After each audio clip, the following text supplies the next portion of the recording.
But Stacey, you said it. They need a third baseman. That whole inning started with the Peraza. Did it go down as an error? No. But if you watch that replay, he's got to have that ball. It's right under his glove. And I'm sorry, Stacey, if you're not going to hit, you need to play stellar defense.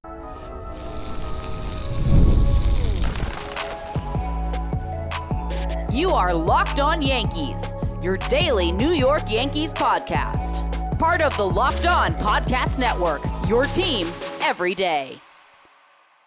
Welcome to Locked On Yankees, which is part of the Locked On Podcast Network, your team every day. Thank you for making us your first listen every day. I'm Stacey Gotsoulias, and right next to me is my co-host, Brian McKeon. Brian.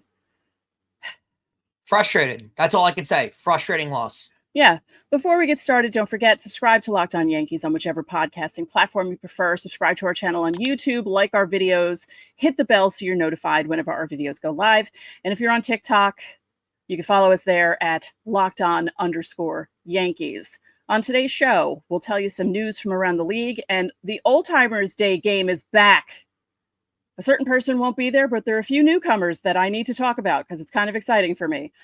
We're going to talk about Spencer Jones because when it comes to the minor leagues and it's our Tuesday trek through the minors, we have to discuss what Spencer Jones has done in the last week, specifically this past weekend, because it's been unbelievable. But first, also unbelievable, Yankees have lost their fifth straight game in Toronto, and say it with me now, they need a third baseman in the worst way.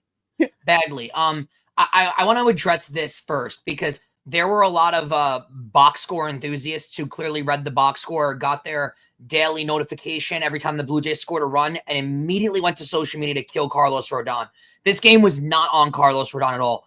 In fact, this game made me proud that Carlos Rodón was a Yankee. He pitched very well in this game, and he was a gamer in this game. He pitched phenomenally, and his defense let him down, quite frankly. And I don't know about you, if you saw in late in the game when he finished the game, went into the dugout, you would think a player who just had to pitch 40 pitches in his last inning to get out of it after he was cruising up until that point and gave up runs that he had no business giving up because his defense failed him, would go into the clubhouse and take a shower and ignore everybody in sight. He walked right into the dugout, clapped his hands, started smacking everybody and saying, let's go, pick it up.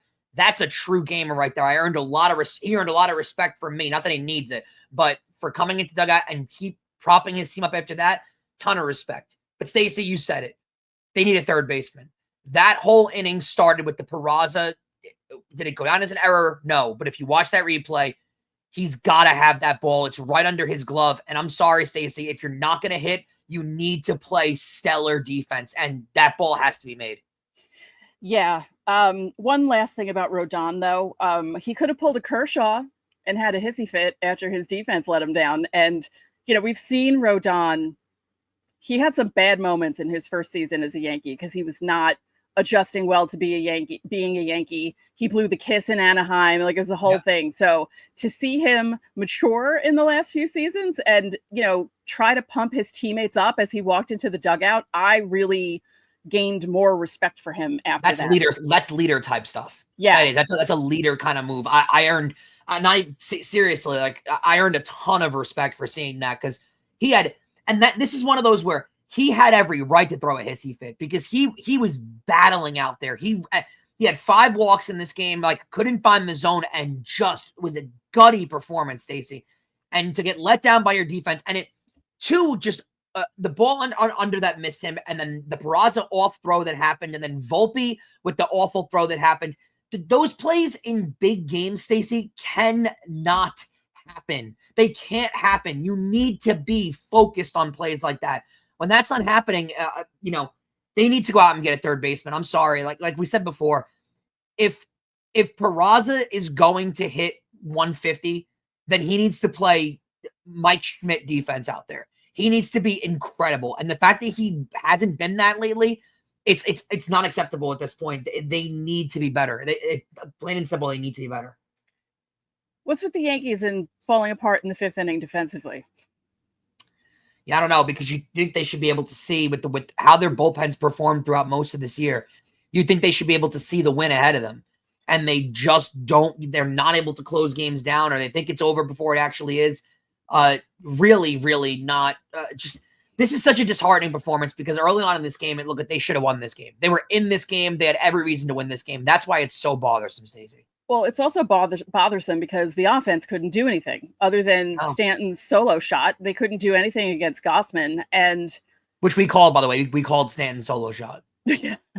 We said he was due, and he was. He's been. Well, he really took that comment from Judge personally because Judge called him a singles hitter. He actually, even the out that he had, I believe it was in the 8th inning. The line drive, he was right on that ball. He happened to hit it too hard, so it stayed in the air. But he's had some really good at bats lately. I want to mention this too when it comes to the offense because Rodón had a really good first inning, seven pitches, I believe, and the second inning he really struggled. He walked guys. He had 2 runners on, winds up getting out of it, but again, really battled. He needed some time to rest. Ugh. The Yankees go out in the third, top of the third, and the first 2 batters swing at the first 2 pitches they see and ground out. And now you force Trent Grisham to try and take pitches, and he's behind in that bat immediately. Stacey, explain to me why that makes any sense at all. And maybe I don't really blame the players on that because you're in your own mindset as a player going up there. You're not thinking about what the pitcher was involved in. And we complain about it all the time, but we're going to keep complaining about it until something's done about it. That's on the manager. That is on the manager to recognize in that spot, hey, your pitcher just threw 20-something pitches and needs a little bit of a rest. You need to tell your leadoff hitter, hey, work the count here because Rodón needs some rest there. To go up there and swing at the first 2 pitches is just inexcusable there too. Yeah, because, as you said, Rodón needed rest. Also, you have guys coming up behind you who are watching your bats to see the pattern, to see what Gausman is throwing. And if you're swinging at the first pitch and making it out, that's not going to help them at all. Even though it's the second time through the lineup, you still need to show them what he's throwing, even though they've had an at bat against him. Because I don't remember when it was, but I saw a John Boy breakdown on TikTok. I think it was today, but it was from a game in Yankee Stadium. So it was a little while ago. But Judge and Goldschmidt were talking about what the pitcher was throwing. And Goldschmidt told Judge, and Judge went up and hit a single on the pitch that he saw because he knew what the pitcher was going to be throwing because of what Goldschmidt told him. And if you're not going to say something verbally, you have to do it through your performance. That's the point. You can't just go up there swinging. Guys learn a lot from the batter's box. They do. And you need to give them an opportunity to see what the guy is throwing out there. And to not give that and go up there just hacking at the first pitch again. And you need to have the awareness that your pitcher just threw for a half hour and is exhausted. You can't allow stuff like that to happen. And that's a consistent theme with this team, Stacey. And it's early on in the game too. Can we work Gausman's count a little bit instead of letting him go 7 innings? So it's also a Volpe thing. Volpe, I'm not going to say he doesn't have a baseball IQ, but sometimes when he's at the plate, he doesn't, because he's the type of guy where someone in front of him will work like a 6-pitch walk and he'll swing at the first pitch right away. And it's like, what are you doing? This guy can't find the zone. What are you doing? Why are you swinging at the first pitch? You have to change your approach. And it's partly on the players, but like you said, it is on Boone. They need to say things. Okay, well, didn't work out the first time through the order, so maybe let's take some pitches against this guy. Well, and that's the thing too. This goes back to it's not the same thing, but when I played high school baseball, if my pitcher the inning before battled and threw 20, 30 pitches in the inning prior, my manager would say to me, hey, take some pitches here. You want to give your pitcher some time to relax a little bit in the dugout and gather his thoughts. Rodón, before he knew it, was grabbing his glove to go back out there immediately before he knew it in that inning. That cannot happen. He literally had no time to sit, even to sit, to kind of think about what he was doing, what happened, and kind of relax himself and be like, all right, I'll just, everything will be fine the next inning. And it's like, oh, I have to go now? Okay, great. And here's the last thought. They can't do anything about Volpe, and they're not going to do anything about Volpe. Whether you guys like it or not, he's going to be the shortstop for the remainder of at least this season and probably for the future. They can do something about Peraza, and they've acknowledged that they need to do something about Peraza. Go make a move and attack the deadline before the deadline attacks you. Yeah. Don't let somebody else get a player that you really want and settle for second fiddle. You don't need that. Go out there, get the third baseman that you want. But Stacey, I've personally had it with the Peraza experiment. Again, if you're not going to be Mike Schmidt out there with the glove, then you need to hit 270 or something. You can't provide no power, no slug, never get on base, never hit. And play defense where you're throwing the ball around the infield. The experiment is over. I like Peraza as a player. I liked him coming up, but it's not working out here, and they need a third baseman sooner rather than later before this gap gets bigger and bigger in the division. Yes, because it's getting bigger and bigger. As we spoke about on yesterday's show, they have to control their destiny now because they won't have a chance until September when they play Toronto again. And during the month and a little bit between now and when they next play Toronto, they have to rely on everyone else to do something. And that's no way to go through. And again, like we said at the end of yesterday's show, look at their schedule going forward. It's not exactly easy. Right. Don't forget, subscribe to the channel, hit the like button on our videos, hit the notifications so you know when our videos go up. You can also join the Locked On Yankees Insiders Club. The link is in the description. You get text from us. You can text us questions, comments, reactions to trades and signings. We send out the lineups during the season, roster moves, and breaking news so you don't have to check social media. There's a 14-day free trial. Coming up, Spencer Jones is having a fun time in AAA, and we're going to tell you how he's doing next. Summertime sports are in full swing, and whether you're all about baseball under the lights, golf on the green, or some high-stakes soccer action, FanDuel is the best way to make every game a little more exciting. You're already following the action, so why not make it a little more thrilling? And with FanDuel, you can get in on the game while your friends are getting sunburned at the beach. I've been using FanDuel to track all my favorite matchups, and the app keeps it fresh with new daily promotions and fun ways to bet. It's easy to use, there's fast ways to get paid out, and it makes even regular season games feel like must-watch events. Whether I'm placing a same-game parlay or watching a bet right into the ninth inning, FanDuel makes it feel like I'm a part of the action, and that's the best. New to FanDuel, new customers can bet just $5 and get $150 in bonus bets if your first bet wins. Open the FanDuel app today or visit FanDuel.com/lockedon to get started. Every Friday, we do Fan Mail Friday, which means you get to ask us questions about the Yankees, about baseball, about life. And if you're not part of the Insiders Club, you can leave us questions on YouTube. And this is how you do it. You go to our channel's page, you click on the post tab, and you will see the latest post from me telling you to leave your questions below it. The deadline is 5 p.m. Eastern Daylight Time on Thursday. I almost said standard. I'm like, we're still in daylight time. It's still summer. So Spencer Jones, he's having a time of his life down in AAA. I mean, he has been so good since getting called up. I have a controversial opinion, but why don't you inform us on how Spencer Jones is doing so far? Yeah, he had quite a time against the Woo Sox this weekend. I don't think he wanted to leave Massachusetts. Now, this is we're going to throw out a grain of salt here. Okay. He's only played in 15 games with Scranton. It's about like 69 at bats, 79 plate appearances, right? Yeah. But he now has 10 home runs, 5 doubles. His OPS is 1106, along with his 426 batting average. And Judge territory. Yeah. And between Somerset and Scranton this season, he has 13 doubles and 26 home runs. That's really good for the part of the season they're in right now. Wow. It's amazing what he's doing. And he's not just hitting home runs. He's hitting like Judgian home runs. One of them on Sunday was 445 feet because he hit 2 on Sunday. And one of the one home run he hit on Saturday was 433. But the thing about him was Saturday and Sunday, he had 4 hits in each of those games. Sunday, 2 home runs and a double and a single. Unbelievable. He missed a cycle by not hitting the triple as well earlier in the week.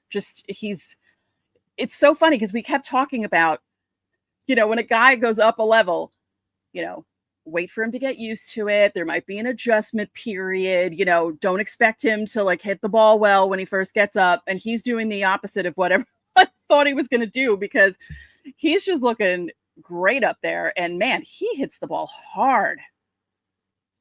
It's time to trade him. His value is at its ultimate highest right now. I would take these numbers right here and dangle them in front of the Guardians and say, give us Jose Ramírez. They need a third baseman. He's locked up with a good salary. It's a time for them to kind of upgrade and get younger. And let's be frank, Stacey. They have no room for Spencer Jones now or in the future. In the foreseeable future, there's nowhere for him to play on this roster.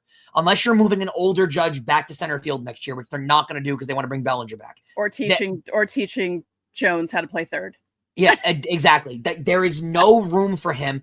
His value through all the minors, we've been hearing about him for years. Through all of the minors, his value has never been higher than what it is right now. Going to AAA and hitting the way he's hitting right now, I would package him and Ben Hess and offer that to Cleveland. And I think Cleveland would take that. I do. And do you totally disagree? I know the notion of saying trade Spencer Jones while these numbers are coming up might sound crazy to some initially. But if you really think about it, this is when you're capitalizing on a guy, by the way, with a 35% strikeout rate. This is when you're capitalizing on a guy like that. The Yankees already have too many strikeouts in their lineup. They don't lack power at the major league level. And again, there's no position for him at the major league level. I don't think it's crazy to say this is when you have to make the move on trading him. Yeah. I think this would be the time before the pitchers in AAA start to figure him out a bit and he falls off.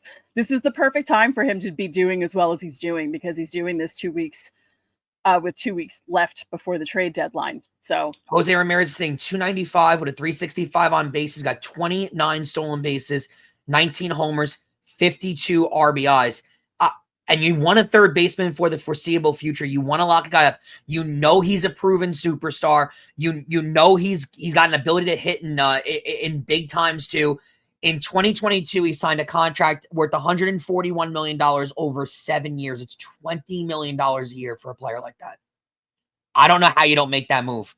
Right. Because even if you say they're giving up too much prospect-wise, to get a third baseman at Ramirez's level for $20 million a year for 6 more years, how do you turn that down? How do you not do that? I think that, to me, that's the move you have to make. And again, with nowhere for Jones to play, I think you do it. And I think Ben Hess would be the sweetener to the pot that you kind of would have to make, because I don't think Jones straight up would do it. Yeah, but no. I think Jones and Hess would do it. Hess is one of their top pitching prospects. He's got a lot of good strikeout numbers. The Guardians like to build through young pitching, as we've seen 3 years past, and they kind of have been lacking in pitching, especially with the prospect of Bieber potentially leaving. He's on a 1-year deal. He could be leaving after this year. They might want to get younger with a pitcher. Hess could be popping off in like another year or two. I think that's a deal they'd be interested in. Plus, Jones would be able to play at the major league level this year if they traded for him, because they've had a down year. They're falling apart. That's another reason too. The Guardians before the All-Star break, Stacey, had lost like 12 in a row. So they had kind of really fallen out of it. If you're going to fall out of it at this point, you're not on a World Series trajectory. This is when you try to trade some of your players to get younger, to stay competitive. I think it's time they would want to move Ramirez, and the Yankees should be after it. Well, the Yankees have to do something, because they're not going to stand pat. They need a number of things, but I think the most important thing right now is third base above all, because we know they're going to make a move. Because they didn't do it in the offseason when they should have done it. And everyone said they 100%. Should have done it. How do you go into a season without a third baseman, with your plan being like, oh, we're going to have this guy and this guy kind of trade off? And no, that's not how that should work. What bothers me mostly is they tried that same dumb experiment the year prior with left field. They didn't have a left fielder, and they're like, yeah, we'll figure it out on the fly. And they never did. They never figured it out and never had a consistent left fielder. And then they did the same thing at third base the next year. Like, you didn't learn your lesson from not having a set position going into a year. It makes no sense. But I just, again, everyone's going to call me crazy, because how do you trade Spencer Jones when his numbers look like they look like, and he's finally popping off in AAA? This is the time you actually do it, because he looks like a budding superstar. And again, Stacey, people want to have him called up. Where's he playing? Where is he? There's no room for him. And there's no room for him in the foreseeable future. The next couple of years, there's no room for him. So I don't know what your plan is for him, but I mean, right now, his value is at its all-time high. This is the time to move on from him. It just is. I don't not like the player, but they don't love high strikeouts, and he strikes out a lot, and they've got plenty of power in their lineup. There's just not space for him. And with these kind of numbers right now, again, I want Suarez. I don't know if Jones is worth giving up for 1 year of Eugenio Suarez. I don't think it's worth it. For 5 years of Jose Ramirez, at the defense level that he plays, the power he provides, the stolen bases, and for the salary too. I'm sorry, $20 million a year. They paid Josh Donaldson $24 a couple of years ago. Yeah, it's got to be done. And he was great. They haven't really had good luck with third baseman, huh? since No, like but Gio or Jose Urshela. Ramirez is proven. We know he can hit Yankee Stadium, by the way. Yeah. Right? Since Gio Urshela, that trade really just sent them on a spiral. And no offense to Jazz. Jazz shouldn't have been playing third. That was dumb. He should have played second No, when he was that traded I over. think Gio, was the last like legitimate third baseman the Yankees have had on their roster. Yeah. Problem. Real problem. Yes. I don't mean to sound like a boomer, but George would not stand for this not having a 100% filled roster going There's into been two legitimate major league third basemen on this roster since A-Rod. Gio and Todd Frazier. Yeah, pretty much. And that's it. Yeah. Crazy. Yeah, that's And A-Rod was on this team 9 years ago. That's 9 years ago. That's an indictment on Cash right there. That's just, you can't do that. So get a third baseman, Brian. Thank you. Please. Coming up, Not me. Cash. previewing the second game in Toronto. Old Timers Day is returning with the game. We're going to tell you some key players who are actually going to be at the event for the first time, which is pretty exciting. And we have some news from around the league. So we're going to talk about it all next. If you're running a business, you know that every missed call is money left on the table. Think about the last time that you had a service emergency like a burst pipe. If the first plumber didn't answer, did you just wait? No, of course not. You called the next one. And that's why having a reliable business line is so important. And that's why you need OpenPhone. OpenPhone is the #1 business phone system that helps you streamline and scale customer communication all from an app or on your phone or computer. Did you juggle 2 phones at one time just to keep business and personal calls separate? OpenPhone has solved that instantly. And the AI agent handles after-hour calls. It answers common questions, and it captures leads so you never miss out on a customer again.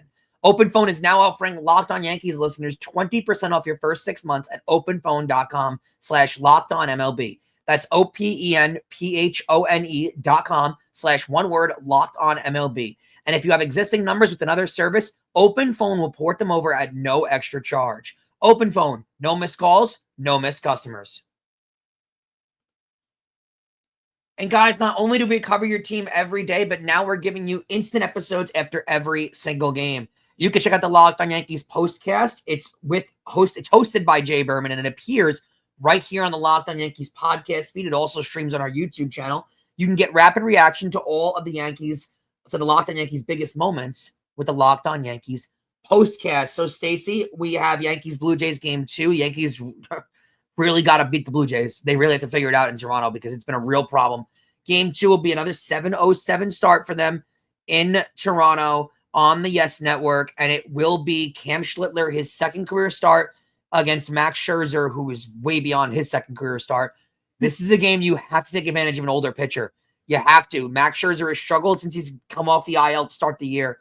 And this is we talked about before this series started how big of a start this was going to be for Schlittler, and it just the magnitude went up even greater. He really needs to give them a performance. This is a lot of trust to put in a young kid right now. Yeah, no pressure, Cam. It's only your second big league start, and you're trying to stop the Yankees from losing 6 in a row to Toronto in Toronto. So, yeah, have fun with that. Yeah. They got lucky today in the standings. Toronto did hurt them, but the team that's trailing them is the Red Sox, who are 2 games behind the Yankees, who came into today winning 10 of their last 12, playing really well. Now, they get a rough series against the Phillies. And, Stacey, did you see how the Red Sox lost their game on Monday night? Yes, I did. Unbelievable. So, Zach Wheeler gets the start for Philly. The Red Sox left that game tied with Wheeler, 2-2. They actually were able to get to him. They scored in the top of the 6th. Other than that, Wheeler was, awesome because really good. By the way, he had 10 strikeouts. Still great and Cy Young contendancy. You'll find this cool because your brain seems to work this way. It was Wheeler versus Bueller. So a really weird matchup of names going on there. Walker Bueller, who, by the way, has been terrible for the Red Sox since signing him. We thought it was a good move. 5.72 ERA this year.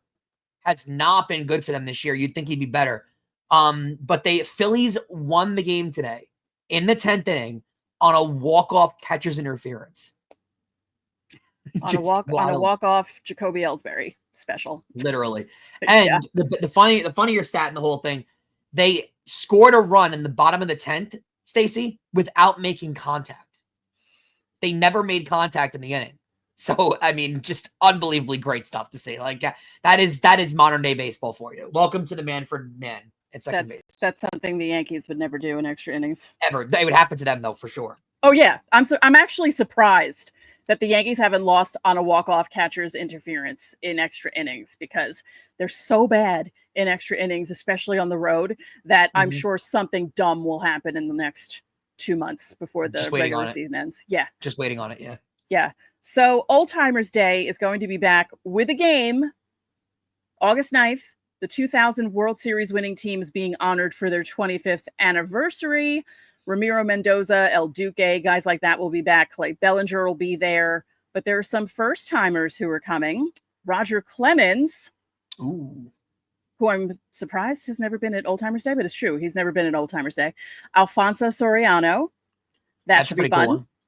And World Series Game 1 hero Jose Vizcaino, also making his Old Timers Day debut. Here is the full list of people. You'll see very familiar names. The 2000 team is marked off in blue, I believe, if I recall correctly. And, some regulars will be there. Someone who is notably absent, World Series MVP from the year 2000, Derek Jeter, because Jeter is too good to play a game. But he still can't go? It's possible he has commitments to Fox because it's a Saturday. Like maybe there's a marquee matchup on that day. I don't know what the schedule is, so it might be him doing Fox stuff, but he really does not want to play in an Old Timers game. And he doesn't have to. He can just show up, hang out, watch everyone else. I mean, I saw guys play in the Old Timers Day game who were like 60 and running around. Or just, he could be a manager. Like he could just manage one of the teams. Team Jeter. There you go. Like manage the Clippers. Like, what are you doing? I like that Lou Piniella is going to be there. 81 years old. Yeah, there have been now. If he plays, Jeter looks bad, right? No, he's not going to play. He wouldn't play. There have been a few times where it just so happened that Old Timers Day was scheduled on a day where Piniella was the opposing manager. Oh, that's pretty cool. That happened a couple times. So this does feel late to schedule it, though, right? It's what, 3 weeks beforehand? Well, they tell you what the day is, but then they don't tell you exactly what's happening until a few weeks before. So I'm just glad it's not a Q&A. I'm glad there's actually going to be a game. And, seeing some of these guys, like there's some regulars that you see all the time who are going to be there. But I love that Clay Bellinger is going to be there. Paul O'Neill's going to love it. Paul O'Neill's going to love it. Yeah, he's going to try a home run. He'll be mic'd up. Coney will be mic'd up. Let's see. Johnny Damon going too. I like that one. Oh yeah, he goes to Old Timers Day. I'm a little disappointed that Jason Giambi won't be there for Old Timers Day. I was there for his first one though in 2019, and I was sitting in the last row of the upper deck or the second to last row in the upper deck, right behind home plate. But I could tell it was him even without binoculars in the dugout. I was like, I know that back. That's Giambi. Yeah, I don't have that experience with him. I wasn't focused on his back muscles while he was playing. He still looked the way he looked when he played, even in 2019 when he was 48 at that point. So, I go to Chippendales. You could just go to Old Timers Day. Yeah, yeah. Okay, Stacey. So from Old Timers Day to an old timer that's still in the league, he could be playing an Old Timers Day. Dick Mountain is returning to Major League Baseball, also known as Rich Hill. Some of you might know him as. He signed a major league deal with the Royals. He's 45 years old. Rich Hill also looks about 79 years old. If you look at his face, I mean, he's got the oldest looking face I've ever seen. He looks like he played in the 1930s. It is crazy that he's going to be playing for the Royals this year. Am I wrong? Crazy. No, it's not. He was born March 11th, 1980. CC Sabathia was born in 1980. And he's been retired for a while. He's going into the Hall of Fame. And Rich Hill is going to be playing. Like that. Some of these guys can't stay away. They can't stay away. They just love it too much. It's so wild. And also the greatest alter ego or nickname in all of sports, Dick Mountain. Yeah. Really good one. Dick Mountain is good. And Joe Table was good for Jose Mesa. Yes. I like that one too. Yeah. Freddie Freeman, I don't know if you saw the replay of this from last night's Dodgers game. got hit pretty much directly on the wrist by a pitch, as if the Dodgers can't have any less luck with injuries this year. I mean, they have gotten killed with injuries this year. They're in the midst of like a 7-game losing streak too. Yeah, I can see your hand there playing this world's smallest violin. They did report today that he is only going to be day to day with the wrist injury. It looked a lot worse. He got hit, Stacey, dropped the bat, and went straight to the dugout.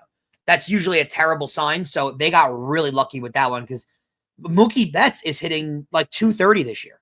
He is awful. And someone was pointing out that him and Volpe's, was it their OPS is very similar? And I said, but Mookie Betts is having one of the worst years of his career. Why are you even comparing the two? That's not good for Volpe. Like, not he's doing the same as Mookie Betts. It's like, yeah, but Mookie Betts came out and said, yeah, I'm awful this year. If they could trade him for the Mookie Betts package the Dodgers give up, I'm all for that. Go for it. And then Francisco Alvarez is being called back up by the Mets after spending a few weeks in AAA. He killed it down there, and now he's back up with the Mets. They're just trying to get it going with him. Coming up later this week, Fan Mail Friday. Get those questions in. Again, if you're on YouTube, go to our channels page, go to the post tab, and you will see my latest post. Deadline, Thursday, 5 p.m. Eastern Daylight Time. Insiders, get those questions in. Actually, you already have questions from the insiders. I've already saved a couple. So thank you for making Locked On Yankees your first listen today. For your second listen, check out the all-new Locked On MLB Game Night. Every game, every night, all season long. You get local analysis on a national scale. You can find MLB Game Night on Locked On MLB on YouTube or wherever you listen to your podcasts. So that'll do it for this episode of Locked On Yankees. I'm Stacey Gonsoulias. And I'm Brian McKeon. We'll catch you tomorrow.